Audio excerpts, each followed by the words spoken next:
रूही रोहित को घर लेकर आई है। जी हाँ, रूही रोहित को घर लेकर आई है, क्योंकि आने वाले अपकमिंग एपिसोड में हम लोगों को तो यही देखने को मिलने वाला है कि किस तरह से अंधेरे से भरा होता है कमरा। जी हाँ, पूरी तरह से अंधेरे से भरा हुआ होता है कमरा, और उसी दौरान रूही दौड़ते हुए आ जाती है सबके पास, और वो दादिशा को और विद्या को बताने लगती है। तो वही तुरंत से लाइट आ जाती है, और जिसके बाद सबके चेहरे का रंग उड़ जाता है, सबकी आंखें फटी की फटी रह जाती है।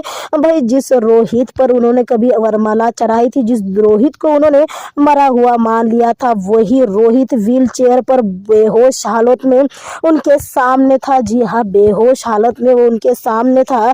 फिर क्या था भाई, उसे देखने के बाद विद्या की ममता तो इतना फूट फूट कर रोने लगती है, तो पूछो मत। तो वही दादिशा को अपनी आंखों पे विश्वास ही नहीं होने लगता। यानी एक साथ मतलब इतनी बड़ी खुशियां सबके हाथ लगी है कि पूछो मत। तो वही हम लोगों को याद आता है कि किस तरह से अरमान और अभीरा भी इस बात को लेकर काफी ज्यादा परेशान है कि क्या सच में जिस रोहित को रूही घर पर वापस लेकर आई है वो उनका ही रोहित है, या फिर कोई और बहरूपया है। जी हाँ, और अगर वो उनका ही रोहित है तो ये बात बहुत अच्छी है, क्योंकि सबके मतलब पोद्दार फैमिली में बहुत टाइम बाद खुशियां दस्तक देने वाली है। पर इस बात से सब अनजान है कि रोहित घर पर वापस तो आया है, पर वो अरमान का दुश्मन बनकर लौटा है। जी हाँ, रोहित अरमान का दुश्मन बनकर लौटा है। तो वही अरमान को लग रहा है कि रोहित को कुछ भी नहीं पता है।